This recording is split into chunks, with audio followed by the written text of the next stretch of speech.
Hi hello guys, இன்றைக்கி நம்ம என்ன பார்க்க போகிறோம்னா ப்ளூ லாக் மாங்கா சாப்டர் 96 தான். ஓகே, டைரெக்டாக நம்ம சாப்டரில் போயிடலாம். சாப்டரோட பேர் என்னென்னா சூஸ் அண்ட் பார்ட். ஃபஸ்ட்டு எடுத்துமே தேர்ட் செலெக்ஷன் டைனிங் ஹால் தான் காமிக்கிறாங்க. அந்த டைனிங் ஹாலில் டீம் நம்பர்ஸ்லாம் என்ன பேசிகிட்டு இருக்காங்கன்னா, U20 மேட்ச்சுக்கு மொத்தம் 3 டீமாக பிரிச்சிருக்காங்க. அந்த 3 டீமில் நம்ம எப்படி தனித்துவமாக தெரியும் தான் எனக்கு தெரியல அப்படின்னு சொல்லிட்டு இருக்காங்க.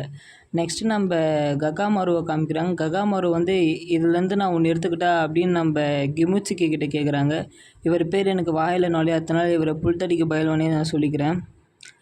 இது மட்டும் எடுக்காத, என்னோடய வயிற்று பசி இது ஆறாது, இது சாப்பிட்டாதே என் வயிறு ரொம்ப அப்படின்னு சொல்லிட்டு இருக்காரு. இதை கேட்டுட்டு வந்து எல்லோரும் வாயை மூட்டு சாப்பிடுங்கடா அப்படின்னு ஒருத்தர் டென்ஷனாக கத்துறாரு. ப்ளூ லாக் மெம்பர்ஸ்லாம் டேய் வாய் அடிச்சுக்கு போது பொறுமையாக சாப்பிட்றோம் அப்படின்னு சொல்லி கலாச்சிட்டு இருக்காங்க. நெக்ஸ்ட்டு நம்ம ப்ளூ லாக் இருக்க நம்ம ஹீரோ மெயின் கேரக்டர் என்ன சொல்லலாம், குனிகாமி எப்படி எனக்கு தெரிஞ்சு நாக் அவுட் ஆனால் தான் தெரியல.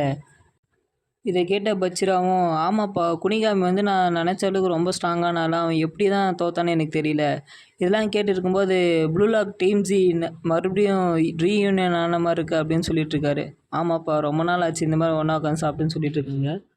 நெக்ஸ்ட்டு சீனே நம்ம ஜிகிரியை காமிச்சு முக்கியமாக உங்களை பற்றி யோசிக்க ஆரம்பிங்கடா. U20 யார் ஜெயிப்பா யார் தோப்பலாம் இல்லை, நம்ம தோற்றா ப்ளூ லாக் டீமே வேஸ்ட்டுன்னு சொல்லிடுவாங்க அப்படின்னு சொல்லிட்டு இருக்காங்க. நெக்ஸ்ட்டு சீனே நம்ம பச்சிராவை காமிக்கிறாங்க.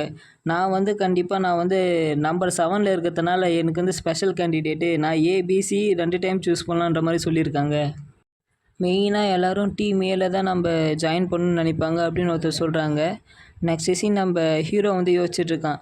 நான் ஏ பொறுத்தா பி பொறுத்தான்னு தெரியல, ஆனால் ரின்சன் அதுக்கப்புறம் நாகிசான் இவங்க 2 பேருமே ரொம்ப ஸ்ட்ராங்கானவங்க தான். ஆனால் நாகி கூட இருக்கும்போது என்னோடய கெமிக்கல் ரியாக்ஷனோட எஃபெக்ட் அதிகமாக இருக்கும். அதே ரின் கூட இருந்தால் என்னோடய ஸ்கில்லை இம்ப்ரூவ் பண்ண முடியும். நான் 2த்தில் எது யூஸ் பண்ணணும்னு எனக்கு தெரியல, இன்னும் குழப்பமாக இருக்கும் அப்படின்னு யோசிச்சுட்ருக்காரு. அப்புறம் நம்ம ஹீரோ சொல்கிறது கேட்டு பச்சிரா வந்து நீ ரின் டீமில் ஏ டீமில் இருந்தால் அவனோட ஸ்கில்லை டெவலப் பண்ண முடியும். ஆனால் அதே டீம் சியில் இருந்தால் நான் ஆகியிருக்கேன், அவனோட காம்போ டெக்னிக் வச்சு நீ மற்றவங்கள அட்டாக் பண்ணி நீ வேணால் உன்னோட ஸ்கில்லை வளர்த்துக்கலாம். எது பண்ணுமோ அந்த பாத் உன்னோட கையில் தான் இருக்குன்றாங்க. இதெல்லாம் யோசிச்சுட்டே இருக்கும்போது நெக்ஸ்ட் சீனே நம்ம ஹீரோ வந்து பாத்ரூம் போய் பல் தேய்க்கிற மாதிரி காமிக்கிறாங்க. அப்படி பல் தேய்க்கும் போதே பக்கத்தில் நம்ம கிங் வந்து ஒரு அட்வைஸ் பண்ணுறாரு. நீ எந்த டீமும் சூஸ் பண்ணிட்டியாடா அப்படின்னு சொல்லும்போது இன்னும் இல்லை யோசிச்சுட்ருக்கேன் அப்படின்னு சொல்கிறாரு. கிங் இதெல்லாம் கேட்டுட்டு வந்து நீ வந்து கோல மாதிரி ஓடினா டீம் சி போ, ஏன்னா நாகி கூட நீ சேர்ந்து ஆடினா தெரியும் நீங்கள் டீம் போட்டு ஆடுவீங்கன்னு. அதே நீ டீம் ஏல இருந்தால் நீ கண்டிப்பாக உன்னோட ஸ்கில்லை டெவலப் பண்ணலான்னு சொல்கிறாரு. நீ எப்பயுமே வந்து மக்கி போன மண்ணு மாதிரி இருக்காத, முன்னேறி வா அப்படின்னு சொல்லிட்டு ஒரு டைலாக் போட்டு போகிறாரு. நெக்ஸ்ட்டு புதுசாக ஒரு கேரக்டர் காமிக்கிறாங்க. நீ எந்த டீம்ப்பா அப்படின்னு கேட்கும்போது ஃபஸ்ட்டு உன் பேரை சொல்கிறேன்னு சொல்லும்போது என் பேர் நீக்கோன்னு சொல்கிறாரு. வந்தது அந்த நீக்கோ நம்ம ஹீரோவை பற்றி தான் சொல்கிறாரு. எப்படி நம்ம மெயின் ரோல் வந்து நம்மளை எடுத்துக்கணும்னு இன்னும் பார்த்தனா கற்றுக்கினேன், உன்னோட மேட்ச்லாம் பார்த்துருக்கேன் அப்படின்னாரு. நெக்ஸ்ட்டு இந்த மேட்ச் பார்த்துட்டு இருக்கும்போது நான் வந்து டீம் ஏ தான் செலக்ட் பண்ணலான்னு முடிவில் இருக்கேன். ஆனால் எனக்கு டீம் ஏல போனேன் ஸ்கில் டெவலப் பண்ணுமா முடியுமா எனக்கு தெரியல, ஆனால் நான் டீம் 2 சேரலான்னு மாதிரி சொல்கிறாரு. அதுக்கப்புறம் டாஸ் 6 விஐபி ரூமில் வந்து நம்ம ஈகோசான் பேச ஆரம்பிச்சிட்டாரு.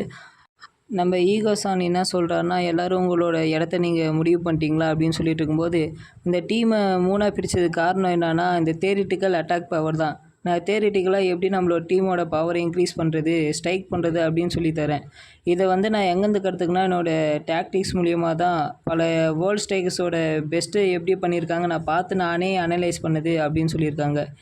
ப்ளூ லாக் டீம் வந்து நம்பர் 1 வரணுன்னா அதுக்கு நீங்கள் எல்லோரும் வந்து உங்களை நீயே சேலஞ்ச் பண்ணி முன்னாடி வரணும் அப்படின்னு சொல்லிட்டாங்க. இதெல்லாம் கேட்டுட்டு இருக்கும்போது நம்ம ஹீரோ வந்து மானிட்டரிங் பண்ணுறாங்க நடந்த மேட்ச்லாம். நான் நடந்த மேட்ச்லாம் எங்கெங்கே நான் வந்து முன்னேறணும், எங்கெங்கே லேக் ஆகிறேன் அப்படின்னு அனலைஸ் பண்ணிகிட்டு இருக்கும்போது அப்போ தான் நாகியோட ஃப்ரெண்டு ரியோ வந்து பேசுகிறான்.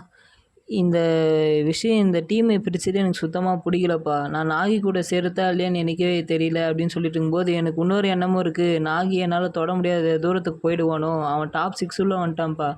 இப்போ இருக்கிறத பார்த்தா அவனால் என்னால் ரீச் கூட பண்ண முடியாது அவனோட ஸ்கில்லுக்கு அப்படின்னு சொல்லியிருக்கும்போது பேசாமல் அவன் டீமில் சேரலாமா இல்லை ஏ டீமில் சேரலாமா அப்படின்னு யோசிச்சுட்டு இருக்கும்போது நம்ம ஹீரோ எனக்கும் அதான் தெரியல அப்படின்னு சொல்கிறாரு.